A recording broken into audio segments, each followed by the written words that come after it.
Work out అయితేనే గెలుపు సాధ్యం అవుతుంది అనేది. నేననేది ఇక్కడ అది జరగలేదా? కాపులు అట్లా ఓన్ చేసుకుంటారా లేదా అన్న దీంట్లో చెప్పలేమంటున్నా. అంటే ఎందుకంటే పవన్ కళ్యాణ్ కాపు సామాజిక వర్గం ఇంకో రకంగా ఆయన ఓన్ చేసుకున్నారనేదే కదా ఈ ట్రిప్ 2019. గెలవగానే ఎట్లా కౌంట్ వేస్తారంటున్నా.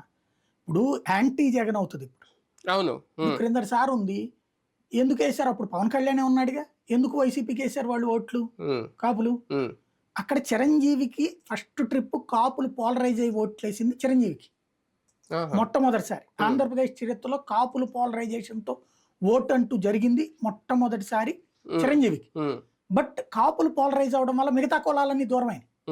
అందువల్ల ఆయన 18 సీట్లకే పరిమితం అయ్యారు.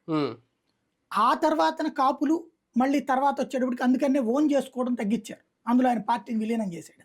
అవును. ఆ తర్వాత వాళ్ళు తెలుగుదేశానికి వేశారు 2014లో, 2019లో వైసీపీకి వేశారు.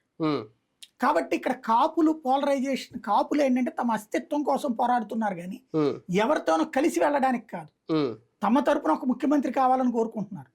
ప్రస్తుతానికి ముఖ్యమంత్రిగా తమ వాడు ఎవరు లేరు కాబట్టి పవన్ కళ్యాణ్ ముందు అట్లా తీసుకొస్తే భవిష్యత్తులో ముఖ్యమంత్రిగా తనని ఎస్టాబ్లిష్ చేసి గెలిపిస్తే భవిష్యత్తులో తన ముఖ్యమంత్రిగా అవుతాడలే అన్నటువంటి రూట్లో ఇప్పుడు సపోర్ట్ చేయాలి.